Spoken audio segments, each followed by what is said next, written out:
Hello, everyone, and welcome back to the Pro Series podcast. I am your host, Eric Dillman. Today is episode 28, and I get to sit and talk with Mitch Allen of Mitch Allen Interiors. He tells me a little bit about his background in real estate and how he started his home decor box business with his partner during COVID. We also get into small business startups on social media and how supporting small businesses can mean the world to those starting out.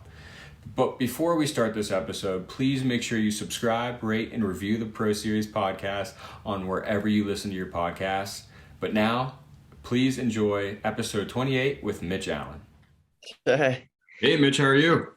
good, man. How are you doing? Good. So thank you so much for joining us today. I came across your account through, I believe it was an interior design search, just looking through hashtags and stuff, and saw that you did that box, which we will get to, and thought it was really interesting to talk about. But as we were emailing back and forth, I noticed that you also are a real estate agent. So I want to go all the way back to the beginning and kind of give us how you started out in the business, real estate being the first thing. Just how did you get into real estate, and then we'll segue into interior design. Yeah, sounds great. So my real estate started a long time ago. I was kind of infatuated with HGTV I think I was in like seventh grade. Okay. I loved all the television shows. I loved all the renovations. And that kind of sparked like my path towards real estate. Why I went the route of real estate instead of interior design specifically, I have no idea. That's just the route that I took. But I actually got a bachelor's degree in real estate. And then I kind of segued because during the time that I was getting a degree was kind of the real estate crisis. So I stayed in school for a little bit longer, and that kind of delayed my actual real estate career. But I started in real estate in about 2000. I think I'm actually coming up on my 8-year mark here. It was, I think the first week of March of 2014. And I was basically in Portland, Oregon in a job that I hated, and I didn't want to be there. And I just walked into my job one day and I said, I quit, and I moved back to my hometown. And no plan. I had no idea what I was doing. And I just knew that I didn't want to do what I was doing then. Yeah. And so then my sister actually was like, hey, look, you have your real estate license. You have a degree in real estate. Why don't you just try real estate? And that's actually what got me kind of really going in real estate. So that was, like the first week of March of 2014, hung my license, so on and so forth. 8 years later, I licensed in 2 states. I had my own brokerage in 2 states for a little while, realized that being a broker was not my thing.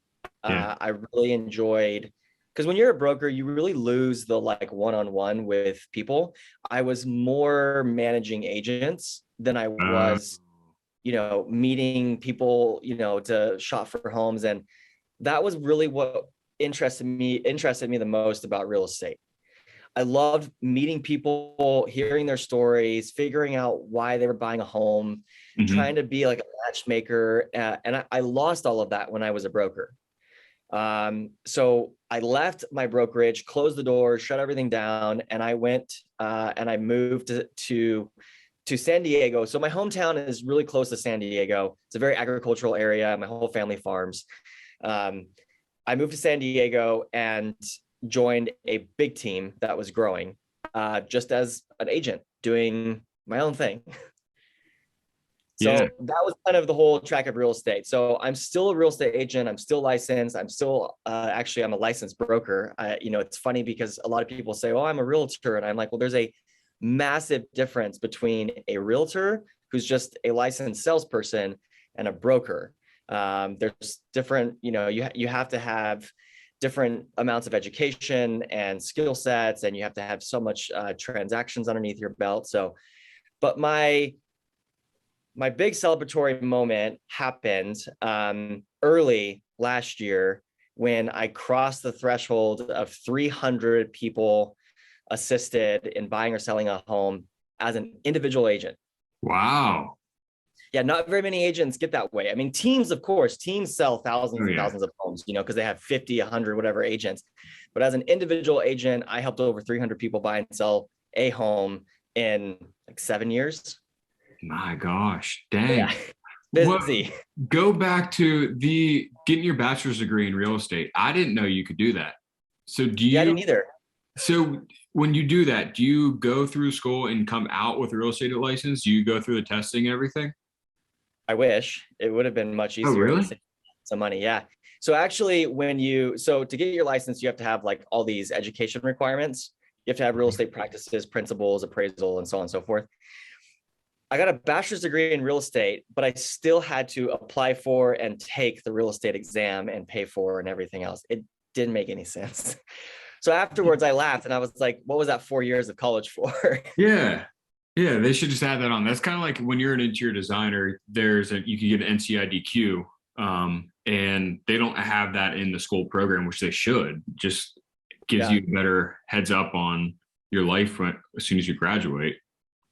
right. The Yeah, there's graduate no, and go back into school. yeah. Real estate's one of those interesting industries. I think personally, I think the bar is set very low to get into real estate, unfortunately. And I think that that's kind of really soured a lot of people's, viewpoints of realtors.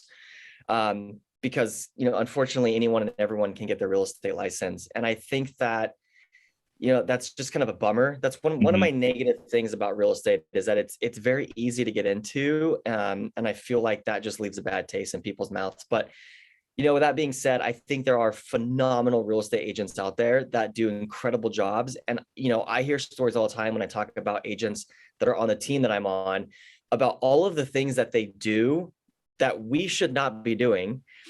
I mean, we're helping people move out of homes. We're like cleaning and vacuuming on move out day. And, all these things that we do to help our clients and just have a better transaction, a better experience. Yeah. So there are a lot of great realtors out there. Yeah, I agree with that. And it seems like, yeah, anybody could get the real estate license, but not everybody succeeds in real estate. You can see people like going to the next step. They're selling insurance or whatever. They're going to something Yeah. else because they can't succeed in it. It's very hard. It's a very hard industry. I was just laughing with one of my friends the other day about being an entrepreneur. When I graduated from college, I held like a corporate job for only, I think it was about a year and a half. And then I quit. And ever since then, I've been, self-employed, building my own businesses. And it's interesting to see the amount of people that get their real estate license thinking that it's like what they see on television. Mhm. Yep. And it's not, man. It is not. You have to have so much self-discipline. You have to have, so much understanding of business to be able to be successful in real estate. And it's not just one of those things where it's like, oh yeah, like I just pick up the phone and I call people. I'm like, no, actually, real estate's all about relationship building. If you know how to build relationships and you know how to connect with people, well, the rest of the stuff will be figured out. But Mhm. real estate, I think personally, really is just about building relationships. Yeah, I think that's the same way with design as well. You see on TV, like people to see how easy it is. You're seeing only the good stuff. They're not going to put the bad stuff and like the Yeah, hard stuff on TV. It's just like social media. You're only going to put the good side of your life on social media. You're not going to totally. put the hardship on. Yeah, no, totally. Yeah, and that's the thing I think unfortunate is that a lot of people get their license thinking that it's going to be kind of an easy industry to step into, and Mhm. they'll experience that, overnight success. And unfortunately, real estate has like I think it's like an 87 or 93% fail rate after 12 months. And that's why is that because it's so easy to get into, and so many people just think like, oh, it's easy, I'll do it. And then they get in and 9, 12 months in, they're like, yeah, this isn't for me. Yeah, and then they fail. So how'd you get that segue into design? Are you still a real estate agent? Yeah, I'm still licensed. I still am assisting people in buying and selling. So over the past, 8 years that I've been doing real estate, I have flipped a very small handful of my own homes. I've invested with other flippers. So, a flipper comes in and says, hey, Mitch, I need 50 or $75,000. And I'm like, cool, I'll just be a silent investor. Here's 50,000, whatever it may be. Mhm. And that's kind of how I've got, a lot of the experience on the like design side. You know, I've found it very interesting. So I said earlier, that like why I went into real estate versus design, I have no idea, because I was obsessed with HGTV and that's what got me into real estate. Hmm. And I feel like ever since I got into real estate, I have been paying way more attention to design stuff than I have real estate stuff. Everyone's like, "Oh, did you hear about this with Zillow or whatever?" And I'm like, "Huh? No," but I am following all these accounts about design and new trends and all these different things. Um, so, on top of flipping my own homes, every home that I purchased was like an old home or one that was really bad. I'll never forget, I bought a 115-year-old farmhouse and I Wow. lived in it during the renovation, which was a Oh nightmare, and I'll never do that ever again in my life. my gosh. But every home I've bought has needed significant amount of work. And so not only have I flipped other houses, but I also have designed and renovated my own homes that I've purchased.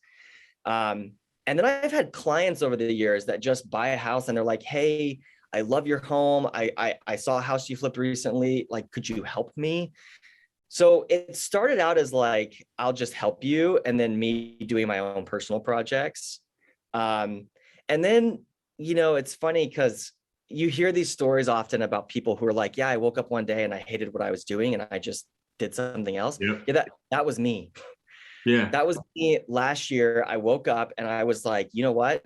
I've I've ran my course with real estate.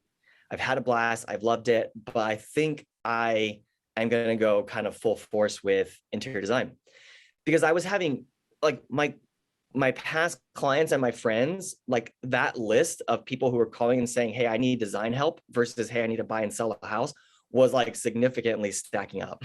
Oh, okay. So I was like, okay, well, maybe this is a valid thing and maybe I should actually like make this part of my business. And so that's how it kind of like transpired. It all started in early 2021. I adopted a Siberian Husky. Well, now it's been 11 and a half years ago. And, he was my buddy. And he unexpectedly passed away from cancer at the very beginning of last year. And it was, very traumatic for me, Yeah. uh, because he had literally been, he went everywhere with me. I mean, he was at open houses with me. He would go door knocking with me when I would, door knock neighborhoods and stuff. He'd been by my side for 10 years and literally woke up one day and it was like, something's not right. Went to the vet and they were like, "He's got cancer everywhere." And the vet basically was like, he only has like 48 hours to live. And I was like, What? "What?" Yeah. So it happened very quickly. And then not long after that, my grandmother passed away, who was like the lioness of our family. My family is Yeah. Italian. We're huge. We're like 55 plus in my family. Like we're massive. And my grandmother was like she was the top. The She was always hierarchy. there. Yeah, no, Yeah. honestly, man. I mean, she was like the go-to. Like if you were having a down and out moment, you call grandma. And so it was like she was always there. And so she passed away. So in a very short period of time, there was like a lot of grief, a lot of darkness, a lot of like, am I doing the right thing with my life? Is this really making me happy? And that actually is what kind of inspired our core boxes. Okay. In like all of that time period and everything that was going on. And I was kind of like, real estate's not really what I'm feeling anymore as much as I've loved it. And it's been my passion for 7, plus years. Mhm. Uh, my partner and I were talking about ways that we could like give back and ways that we could, help people. And in that helping people, it comes in a lot of different ways, right? Like obviously everyone always thinks of like monetary, like, "Oh, I'm going to help this person by donating," or whatever it is. Yeah. But there's a lot of people that want all of these things that they see on Instagram and Pinterest, and they have no idea how to put it all together, where to find it, how to style it. And that leads to like frustration, and it leads to like analysis paralysis where they end up not doing anything, and then they like don't like their home. And I've always been this advocate, like with real estate, right? That your your home is like your sanctuary. Yeah. Like you should love hardcore on your home. It should make you happy. It should be a space where you feel relaxed and where you feel loved and everything else. And so that was kind of like the beginning of our decor boxes. Gotcha. That's I like how you said that because that's the main reason I like design because there's no other profession that, like, I guess there are more professions like doctors and stuff, but you're constantly reminded of what that person did for you because you're always in your home, you're always looking at that design, you're making their lives better. So your idea of this decor box, when I first saw it, I thought of like different subscription boxes that are very popular nowadays. Is that kind of like the premise of that, or are they prescription, or like how do you go about that? Yeah, so when we kind of thought of the whole concept, we definitely looked into subscription-based boxes. But going back to like my whole thought of your home should be like well loved. It should feel or be an extension of like you. Mm-hmm. I had a hard time convincing myself that we should do a subscription box because every subscription box I looked at, I was like, this is all garbage. I would throw away half the stuff in this box. Okay. And I didn't feel like any of those boxes were like personal or like somebody actually took the time and invested the energy and used their knowledge and skill set to like curate decor in a very unique way. So what we opted for is to not do subscription-based boxes. We are one-time only purchase. And that's why Okay. we have different boxes. So like we have our primary box, which is our authentic living decor box. We do create a new authentic living decor box every quarter. Very limited supplies, like when I say very limited, I mean like 15 boxes. That's it. Okay. And then depending on how they sell, if they sell out, sometimes we'll bring them back in a different form. So like we'll leave, two or so of the pieces and then add other pieces in and like change the name of the box and whatever else it may be. But we wanted our boxes to be like very personal in the sense of that it really feels like somebody designed and curated the contents of this box to specifically go like on a side table, on a coffee table, on whatever it is. And that you could then take any of those pieces and style them a different way in your home. So like one of our boxes has beads in them, the decorative beads. I think they're the decorative white bone beads. Maybe you don't like it necessarily in that bowl that comes in that decor box. You can style the rest of that decor box and then take the beads and style it somewhere else in your home. So that was the concept of our boxes, is that we wanted them to be very versatile, very curated, very almost like it's, that high end look and feel for a very not high end price. Okay. So do they know what's in the box before they're ordering it? Or is it more of a surprise? Totally. So that was another thing that I saw in a lot of these subscription boxes that drove me wild is I was like, why would somebody pay $149 a quarter to get a box that they have no idea what's in it? What if they hate it completely? You can't return it. It's a subscription base. You can't return it. So yes, so we do, when we release a new box, we include all the pictures, and then usually we include on our social media, we include various ways that we have styled the contents of that box. Oh, that's cool. So we do reels, we're starting, because we're expanding our decor box line. So now we're starting to do videos in longer format of like how we style them and so on and so forth. So it is a more kind of inclusive like approach to these, like, actually I see reels all the time where people like have an image of an item, that they're going to buy. And then it like zooms to like their coffee table and how they styled it. It literally is that. It is taking that Pinterest board or that Pinterest post that you saved and creating a real life version of it in a box. Very cool. Do you stick to one style or are you changing it up per box? Yeah, so that was the other thing too. When we started, someone asked us, and they're like, "You should have like farmhouse, you should have boho." Yeah. And in my mind, coming from a business mind, I thought, man, we're gonna need a massive warehouse for that. Yeah. And I thought, we're a small business. I literally am sitting in my den at my house, which is my office and where we launched this. And we have a warehouse that we store all of our like extra stuff in, or storage unit. So we've just launched this out of our house, and I thought to myself a lot about having different styles, because then we could attract more people. Yeah. But it wasn't necessarily about that for me. I wanted to stick to my design style and my design aesthetic, which is, there's a lot of like California casual, which is very like Amber Lewis and a lot of those people. And I would say, our approach to design is very California cool. It's a lot of the cooler temps. It's not your dark colors and everything else. I mean, we definitely have more of a kind of like light, breezy, airy feel to all of our designs. Mm-hmm.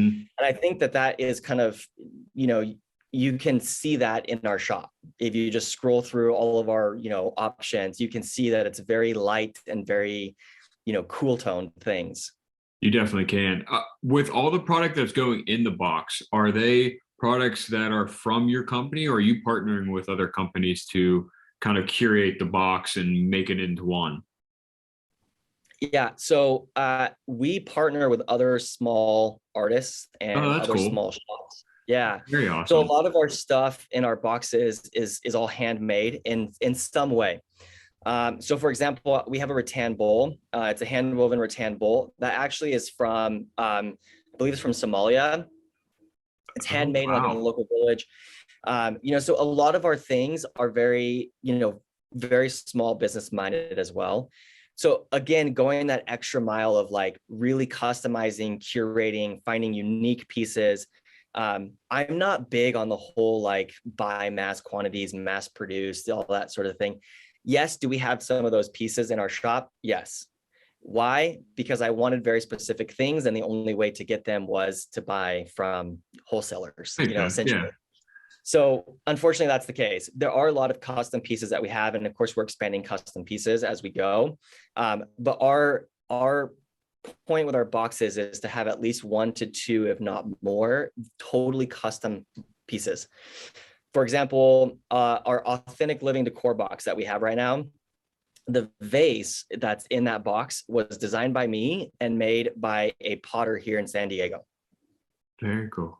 I mean, I, it's a unique piece. I mean, you can't find it anywhere else. It's she doesn't even make it for her shop. It was designed by me and she made it. So it's important to me to focus on small businesses, individual makers, and really give that pride and craftsmanship to all the artisans. Absolutely. I like that. And that's kind of the direction a lot of people want to buy nowadays. They don't want to buy from these big corporations that are, you know, like we said before, a lot of people are working for corporations and they kind of leave it to come to make their own small business. So you're kind of just Totally. you're practicing what you preach, which is a good Yeah. thing. Yeah, so a lot of our stuff is definitely from other small businesses, and as we're growing, we're trying to incorporate a lot more of our items that that are handmade. And I'm big on, I feel like, handmade industry in the United excuse me, the United States is like kind of dwindling. Yeah, so I'm finding, especially right now, that sourcing items from overseas is like getting really tough. Hmm. I'm also big on trying to keep our costs low, not to maximize profit. I want our cost to the end user, which is the person who's buying our stuff, to be low. I don't want nice, decor to like be a second mortgage, Yeah, And that's been one of my biggest gripes for the longest time, is I'm like, man, all this stuff looks so good, but like, dude, $190 for that one vase? Like, what?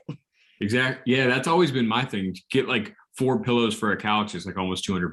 Like Yeah, I it's want my couch to look nice, but I don't want it to look that nice. totally. So we do focus a lot on how we can minimize the, retail price. So a lot of times what we're doing actually is we're technically marking a lot of our items. Technically they're on sale, but they're not, because we don't have a sale price. Like we definitely do have a sales section on our website where every now and then we'll just throw items up there that are for sale and whatever else, and that constantly rotates. But we don't sell a lot of our items at suggested retail price. We sell them a little bit below. And at the end result for that is obviously us as a company, we're taking a hit, but that doesn't matter to me. What matters to me is that people are getting the design, they're getting the decor, they're getting the things that help them make their home at a price that they're comfortable paying. And I really am huge on, again, individual artisans and makers and so on and so forth. A lot of our pottery that we carry in our shop is all handmade. Very, very few of it, or very, very, only a few items that are, pottery do come from overseas. Mm-hmm. And that was because, again, I wanted that specific shape and style, and the only way to get it was to buy it from wholesale. Yeah. But a lot of our stuff is, handmade. And so, for example, I've been waiting on a batch of new items that are, a potter is making, and it's taken 12 weeks. Still waiting. I just got an email saying, it should be, here in a couple of weeks, but there's a reason why I go this route. I've been waiting 12 weeks for this stuff, and I'm totally fine with that. Obviously it's, I wanted to launch it and sell it and everything else and get it into people's homes.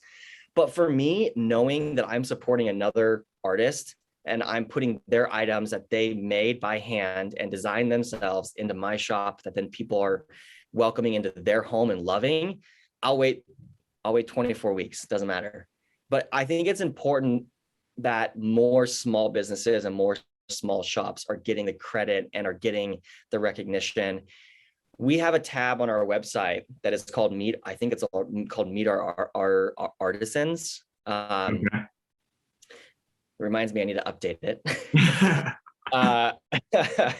But we do have a tab on our website where people can actually go and learn a little bit about some of the artisans and makers of the items that we sell, and get more of a background story on where's our stuff coming from. That's very cool. Yeah. So one question I asked someone after, when I told them I was interviewing you, was someone that's starting a small business, what's one thing that you could give them as advice for way to market themselves and getting into the market and getting people to discover them and really start selling? Yeah. I wish I had the answer. Yeah. Because we would probably be a lot more successful than we are right now, but we're still a young company. So I would say, this is, gosh, and I was just talking to a friend on Instagram the other day about this, because I said, man, when this is all said and done, someday when I retire from this, I'm going to write a how-to guide on starting your own business and launching your own home decor shop, because it doesn't exist. Nobody will tell you anything. Mm-hmm. Let me tell you, I have reached out to so many people, other small businesses, and asked for advice and help, and nobody has said, they ignore me. I get ghosted. Do you think that's because they don't want to give them their secrets away, or they just truly don't know and they kind of just went about it on their own? I'd say a little bit of both. Okay. I think they don't know, so they don't want to say something and then be like, well, you told me, and then look where this is. So I think a lot of people are hesitant. I think the big thing for me is, and I'm learning as we're going, but going back to the whole reason why I kind of shut my brokerage down and went back to being an individual agent is relationship based. Mm-hmm. I'm learning that the only way really to build connections and to kind of quote unquote sell our product and who we are and what we do is by building relationships. Yeah. That's the only way I really think that you can truly get started and grow as a small business, is focus all of your time on building relationships. I think one of the biggest things is, so when we first launched, of course, there's all the routes that you can go. Social media is a huge one. Yes. And that, honestly, I would say, is if you're a new business that's starting to launch and you want to get the word out about your company, rely on your relationships that you either already have on social media or reach out to other people. Mm-hmm. And I'll tell you a story about this one. So when we launched our interior design shop like 7 months ago, I almost quit about 2 months in, because we were having a very hard time getting the word out about who we were. And obviously, it's very deflating when you launch a new business and you have like a couple sales and then it's like nothing. Yeah. It's like panic sets in and it's like, oh my gosh. And so one thing that I did was I started reaching out to people on Instagram. Obviously, we were a very small account. We had just launched. We had like, all of our friends as followers, like 25. So we had like no one. We had no validity, no validation. We had no Mm-hmm. credibility. I started reaching out to a bunch of very large accounts, asking them for help to like promote us, to help validate us, to share us, whatever it was. The response that I got was mind-blowing. In a good One, way? no, in a Oh. horrible way. It almost changed my entire perspective of social media. So I had so many large accounts like blacklist me, block me. I got nasty responses back from some massive accounts. And I was so defeated. And I thought, what did I say? Like, what did I offend them by asking for help? I don't understand. And there was one account that I reached out to, and her name is Stefana Silber with a B. And she's a huge account. I think she's like 150,000 followers now. It's all home. She does home decor stuff. And I messaged her as like a last ditch effort. Mm-hmm. I never talked to her before. She had no idea who I was. And I told her essentially that. I said, look, I'm defeated. We launched a shop. I got really nasty responses. This is my last ditch effort. I'm just asking for advice. I want some help. Just Mm-hmm. tell me what to do on how we can grow and how we can improve things. I'm not asking for any freebies or anything. Like, all I'm asking for is advice. That's it. Like a minute of your time. And she responded in like a minute. And she was like this whole long DM and was like, here's what I think you should do. And here's the changes you should make on your website. And here's what I think you should do on social media. And then she was like, why don't you send me some of your stuff and I'll post about it? And I thought, shut up. Yeah.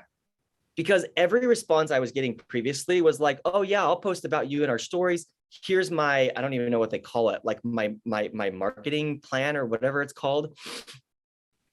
And it was like people wanted like $2,000 for 2 mentions in their stories. And I was like, go away. You have 20,000 followers. Like, I'm sorry, but like, what? Yeah. I get that a lot. People Yeah. messaging want me to like promote them, or I mean, I'm free for it. I love collaborations. That's how I got to where I am today, doing stuff like this. But there's people that reach out to me and they're like, we could promote you for this amount of money per post. I'm like, no, I'll do it on my own. Yeah. So it was interesting. So Stefana was like finally kind of the tide for us, I think. And I'm very thankful for her. So every time I have a chance to like mention her, I do. There have been so many others since then. And I'll tell you, just the other day, this account started following me. And I don't know how she found me. And I don't know where she found me. But I was chatting with her about our experience and our growth and how we're expanding and how we're trying to kind of promote ourselves. Mm-hmm. Obviously, we're a startup. We're working out of our den in our home. We don't have a massive marketing budget. I can't compete with Pottery Barn. I can't compete with Article, So we are asking for favors. Mm-hmm. We are asking for, hey, tag us in a post. And I told her the whole story about like all of the pushback and the negativity that we got when we first started. And she told me, she said, don't worry, I love your shop. I love your personality. I love your mindset of like the whole concept of your shop, your decor boxes. And she was like, I'm going to reach out to all of my friends and I'm going to tell everyone that they need to like start sharing and posting and tagging you and everything else. And I was like, what? Dude, I'm not joking. In like 30 minutes, I had like 20 accounts all over, 50, 60, 100,000 followers commenting on my post, following me, DMing me and saying, Mitch, we're going to support you. And I was like, Yeah. and all it came from was an honest conversation of, we're a small business, we're struggling, we need help, period. Yeah. And I think that was like the thing. But I'll tell you from a small business point of view, don't waste your money on paid collabs or paid partnerships or all these things. It's not going to get you the ROI that you would expect. I would agree. What I would say is 100% invest in, because it is pricey, invest in being a brand through like to know. Because our motto— I don't know much about that. Yeah, so I'll explain. So our motto for our company is be kind, be good, give back, period. We felt like instead of these paid partnerships where we were just giving money for like maybe one purchase, that was going to cost us $2,000 or whatever it was, we thought for content creators, what better way than to give them free product? We'll give you the product that you can post about. You now have a reel to make. You have a post that you can create. All that we ask for in return is that you link to us through your like to know shop. And then on top of that, that content creator earns a commission on any item that's one of their followers buys from our shop through their links. Oh, I didn't know. I've seen people post those links to like to know. I never knew how that worked. So are you paying like to know to pay the creators, or is the sale going through like to know? Yeah. So what happens essentially through like to know is it's all commission based, right? Yeah. So when somebody tags an item and they link to it, when one of their followers goes and clicks on that link and then purchases that item, the purchase actually happens on the company's direct website. But because the link came through like to know, then there's what's called an affiliate transaction, meaning that that person gets a certain percentage of that sale because they were the, I guess, driving indicator for that sale. Oh, that's pretty cool. I didn't know that's how it worked. Yeah. So with us, it was kind of like, okay, well, just paying people for marketing, doesn't get us what we want. And we don't feel like that's who we are. We don't feel like that's being honest. We don't feel like that's being authentic and that's being true by saying, hey, talk about how good our product is because we gave you, $2,000 to talk about it. Yeah. We instead say, we'll give you our product. If you like our product, if you like our decor items, if you like our decor boxes, you now have free content. And then you can link to it and you can earn a commission from every time that you talk about us, post about us, or whatever it is. And I think that that's a better way as a business to build those relationships, to build that authenticity and that honest approach of like, this is us. And these individuals, these content creators know our product, have a relationship with us, and they're posting about us and tagging us because they want to. Yes. Not because we paid them. Exactly. I've worked with a lot of companies in the past for posting and stuff, and a lot of them tell me what I'm supposed to say in the post. And I mean, I probably shouldn't have said that, but I mean, you probably could tell when I posted, but some of them, the ones that go well, you could tell that I show through my stories throughout time, and it shows well off of how it sells and that I truly actually like it and I actually use the product. So you going about that in that way is the right way to do it, because I think genuinely those followers are going to spy it because of that. Because you can see through some of these influencers and what they push. Totally. And one of the things that we did on our Instagram page is so we have a highlight. So every time an influencer tags us in their story, in a post, whatever it is, we Yeah. reshare that to our stories, and then we save it to a highlight on our Instagram. Because again, it's showing people that we have support, that we have, these large names or these large accounts that are posting about us and sharing about us without being paid, Mm-hmm. because they have a relationship with us and they understand that what we are doing to provide good home decor at a reasonable price is what most people want and need and feel is important. Yeah, I like that. I saw that when I was looking on your page. And it also shows how much you value their support and everything as well, that you're willing to put it on your highlight. And mostly the highlights are the good stuff, the stuff that you want everybody to see as soon as they go onto your page. It's the first Yeah, thing you see, and that's the first thing usually people walk through. So that's very beneficial to the creator as well on your page. totally. Yeah, I think, and that's one of the things that I think, is all about us as a company. There's a lot of accounts out there, and there's a lot of, designers and creators and all this stuff. And it's, I'll be brutally honest. It is totally a all about them show. Yeah. And one of our, one of our mindsets when we were creating our brand is that, going back to all the reasons why we launched our decor shop from the beginning was to want to help other people in making good design accessible. Mm-hmm. We don't necessarily want all the attention.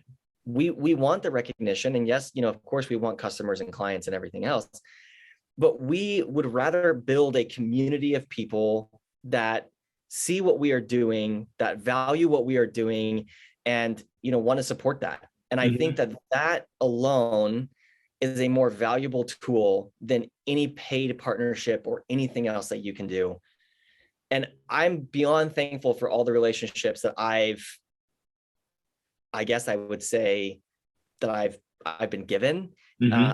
through social media. I'm very fortunate and very lucky for all of the individuals, that I've connected with in so many ways. From the person who buys, one item from our shop and then DMs me about how they styled it in their home. Love it. Send me that crap all day long, and I Yeah. eat it up, because that drives me to push even harder to make sure that like the items we have are at the right price point, are good items that, are coming from artisans. And it just, those are the sort of things that I think are important. And I feel like in a lot of instances, with some of these bigger brands, it's lost. Oh, definitely. That's when you say creators, that's one thing I wanted to bring up. A lot of people think they don't know the difference between a creator and an influencer. And I met with a big name company in the past year, and they kind of described it to me. A creator is something that we're doing. Designers are creating a post with their own objects and stuff. Influencer, you're just selling your life. You're selling Right. your lifestyle.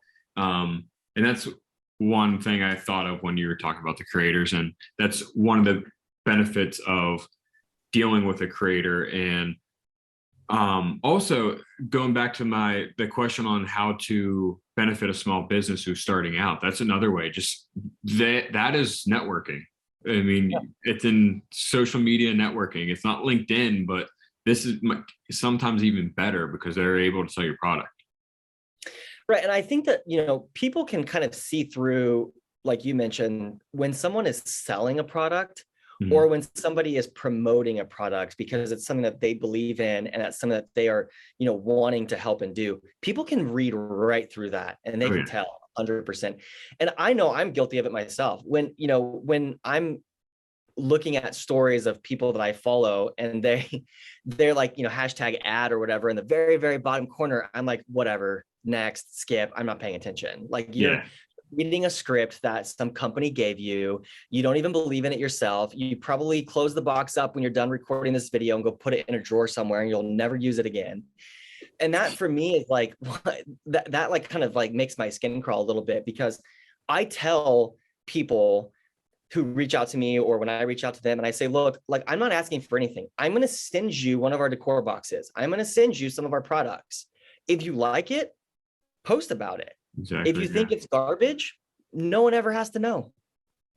And Exactly. I think Yeah. that that's important, because I'm not, from our company standpoint, we're not asking people to do these things that, like, I myself wouldn't do, or that I myself don't believe in.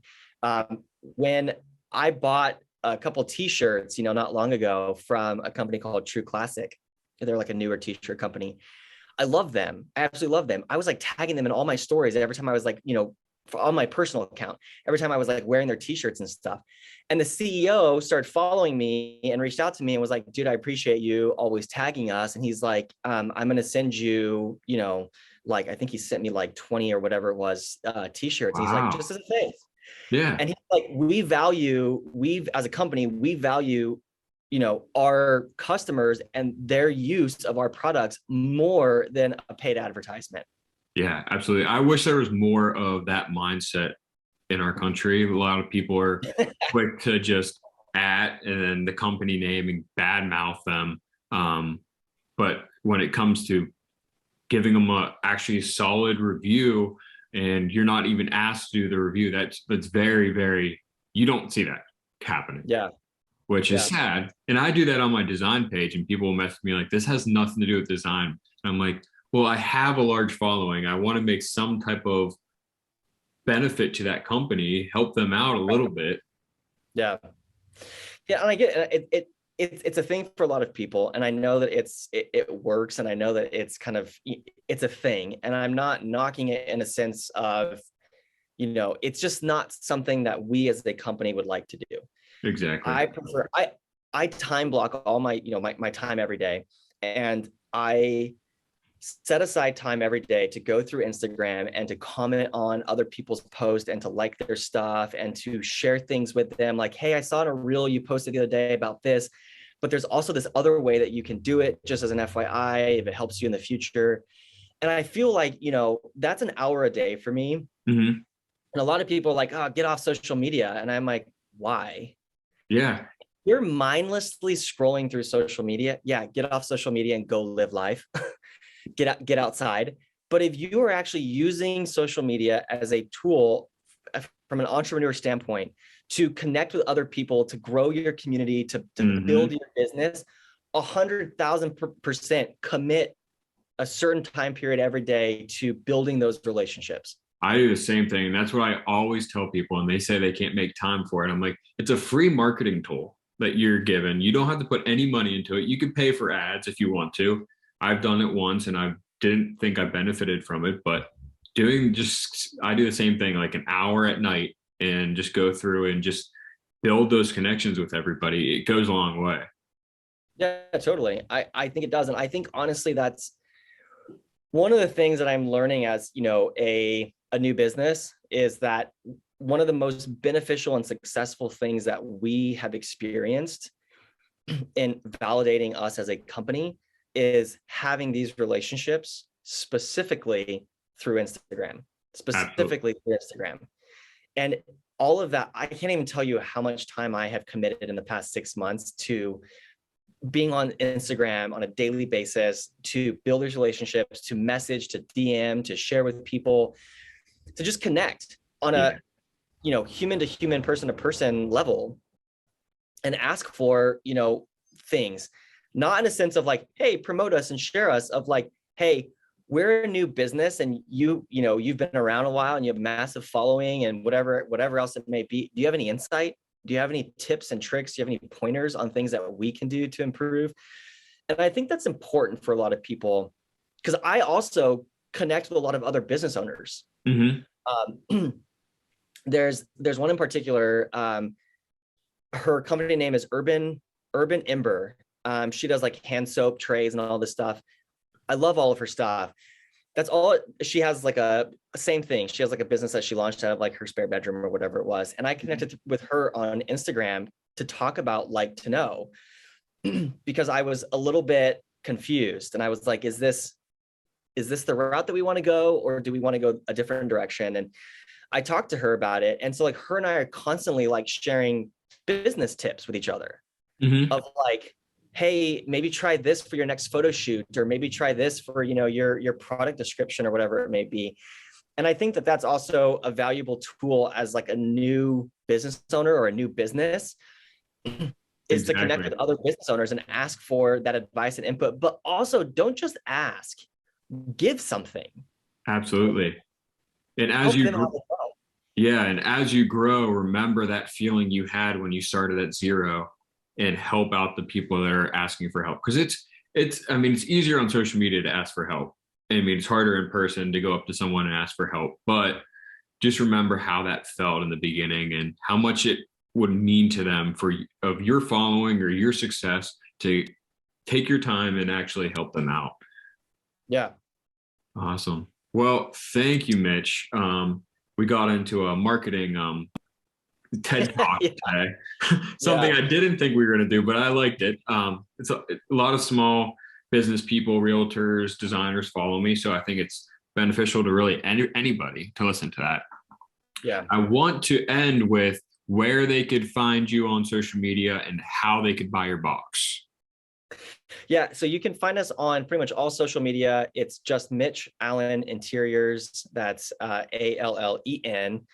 That's our tag name on almost everything. You can go to mitchalleninteriors.com, and that's our shop. And then you can read all, you know, find out more about us, our story, and everything else that way. Perfect.